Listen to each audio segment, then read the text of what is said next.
Do I believe the community plans that are currently in place are being followed? Absolutely not. Here's what we need to get in this city. We need to get certainty. Zev always says the value of the land isn't what it's zoned, it's what it can be zoned. I have Kasdan on the corner of my district at Pico and Sepulveda that bought Conrock, light industrial, and Builder's Warehouse, where I always go, and wants to place it with 576 apartment units and 500,000 square feet of retail, 11,000 car trips. He bought it for $44 million. The next city council person that approves it will make him $100 million. You guys will get the 11,000 car trips and the additional kids at our schools without the infrastructure. Here's what I think we need to do. I was just at our community plan update, and the planners are overwhelmed with the lack of money and resources they need to actually put a community plan together. The first day in office, I'm going to file a motion with the city council that all community plans, at least in the 5th, have a litmus test, that we have sufficient police officers, firefighters, sidewalk repair, and street repair built into the budget of the community plan. And if the community plan cannot afford to get these ratios, then there will be no additional building in the district. And at some point, we're just going to have to put our foot down and demand that we get the services that we deserve.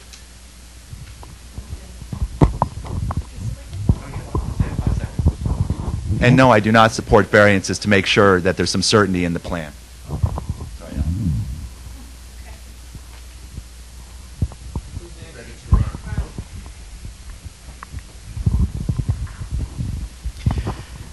The community plans definitely, excuse me, the community plans definitely need updating, but we have to look at how they're being updated. The fact of the matter is, you look at the Hollywood community plan, and you look at, let's say, the one that's for West Los Angeles, and there's so much boilerplate there, which really doesn't distinguish one community from another. The community plans really need to be updated in a way that gives you a sense of what makes each community unique, and has to bring everybody to the table. There's got to be more certainty as well, and it's got to be linked, and we've talked about this before, with infrastructure and with transportation. Because to have that community plan in terms of what can and can't be built, and not link it with infrastructure and not link it with transportation, is a real problem. The last component of this, interestingly enough, the Los Angeles Planning Commission last year came out with their 14 principles for planning. Now, we can agree or disagree with certain one of these principles, but the fact of the matter is we're not even paying attention to any of them. For example, demanding a more walkable community is something that is being built, and is the way that the community plan being set up making for a more walkable community or a less walkable community? And we're ignoring these, and it's time that we actually pay attention to them. And I have been a great advocate of that. I think in LA, more than almost any other city, variances are so common that if you have a good lobbyist and you've been a developer that's made a lot of contributions to council members, you get almost whatever you want. I think that has to change. As far as my approach to variances, I will say no unless there's something that the community gets out of it. I have to say, in my neighborhood, along Beverly Boulevard, we have an incredible lack of parking.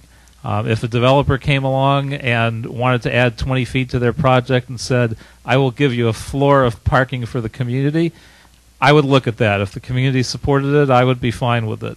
But otherwise, unless there's some community benefit, I think the zoning has to be the zoning, and people have to start acting as if it meant something. And I do think the community plans need updating, but more importantly, you can't just give variances to them, or why bother?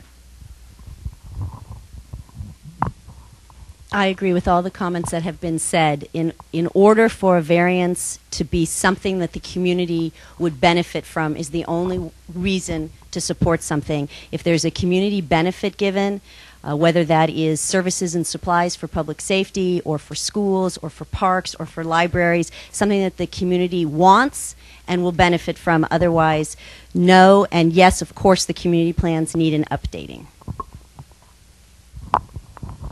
I think this points out a basic problem with development in Los Angeles, which is that we seem to be taking plans which are community plans which are pretty old and not really in step with what's happening. Instead of doing something comprehensive, we're taking sort of a hodgepodge approach, and developers come in and there's a variance given here and a variance given there, so that you have communities, whether it's along Wilshire or Santa Monica or Ventura Boulevard, that are just both on an aesthetic basis, on a practical basis, and an impact to the community, not where we want to be.